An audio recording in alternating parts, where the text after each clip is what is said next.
Bombay High Court has sentenced former policeman Pradeep Sharma to life imprisonment in the 2006 fake encounter of gangster Chhota Rajan's close aide. The Bombay High Court today upheld the trial court's verdict sentencing life imprisonment of Pradeep Sharma.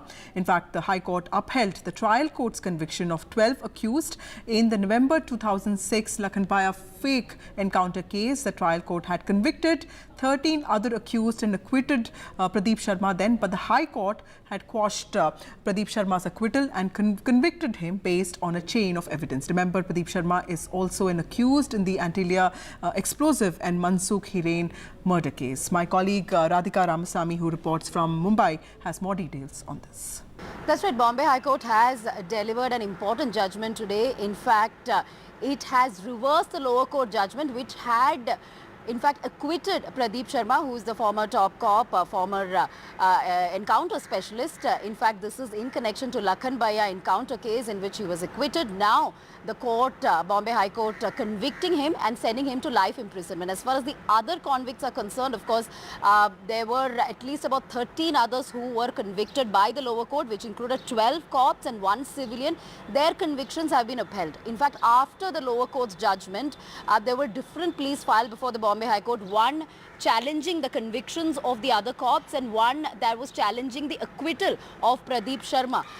In fact, the court today had made certain very important observations. Before that, I'd like to take you through the arguments as well. During the arguments, while challenging the acquittal of Pradeep Sharma, the prosecution had in fact said that Pradeep Sharma had fired on Lakhanbaya. There were ballistic reports to prove that, and he had actively conspired to kill him, and there were call records also presented before the court as evidence which proved that Pradeep Sharma was in constant touch with Lakhanbaya as well. Now, as far as the court's observations today, making some strong statements, in fact it said all the circumstances led by prosecution right from the formation of the police squad, wrongful confinement, criminal abduction and fake encounter has been proved. This is what the division bench today said. Also said regarding Pradeep Sharma, the sole accused to be acquitted by the trial court, the High Court said all circumstances were overlooked by the trial judge and the finding of acquittal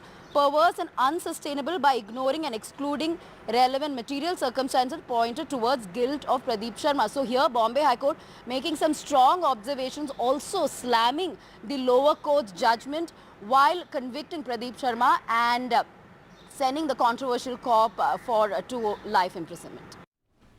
Moving on, the Supreme Court today refused to stay the implementation of the Citizenship Amendment Act or CAA. The court also gave the government 3 weeks to respond. This is till April 8th to respond to the 237 petitions challenging the law that was notified last week, days before the Lok Sabha election dates got announced. In addition, the petitioners were given leave to approach if citizenship is granted to any individual before that date. Senior lawyers Kapil Sibal and Indira Jaisingh both made that request as Solicitor General Tushar Mehta, who was appearing for the government, said, and I quote, "I am not making any statement." Mr. Mehta had originally sought 4 weeks' time to respond to the petitions.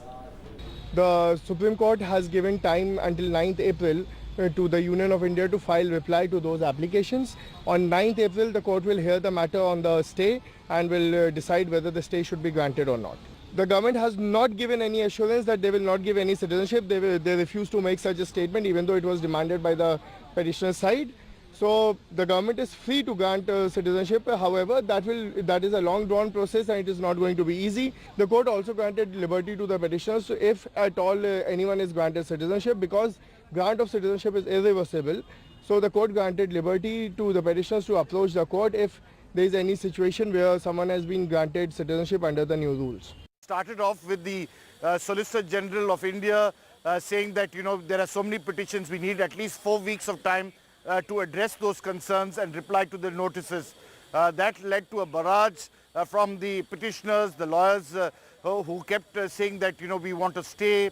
There are 2 separate issues. One is the stay in terms of the amendments to the CAA and the rules that have come about. There's also the Assam order which has to be looked separately. The Chief Justice and his entire bench looking at that earlier order relating to Assam. And it's in that context that the Chief Justice of India then finally deciding, after hearing the petitioners, to list the matter on the 9th of April directing the parties to, by the 2nd of April, to submit their documents so that the court can go into this entire issue. Some of the petitioners even argued that this should go to a larger bench. In the meantime, they wanted, of course, a stay on not granting citizenship. The Chief Justice of India made it clear that at the district, at the central level, they have to put committees. They don't have that infrastructure in place, so they can't grant. But Mr. Kapil Sibal said, grant us the liberty in case they do give citizenship, because once you give citizenship to somebody, it will create a problem and you can't revoke it. So he said then we will be definitely at liberty to move the court in this context. This, of course, after some petitioners tried to say that, Muslims would be, targeted in the case of the CA relating to Assam, and at which point no less than the Solicitor General of India making it absolutely clear that there will be no discrimination on the basis of religion, and this is nothing to do with NRC. This is only to do with CA and its implementation of the rules.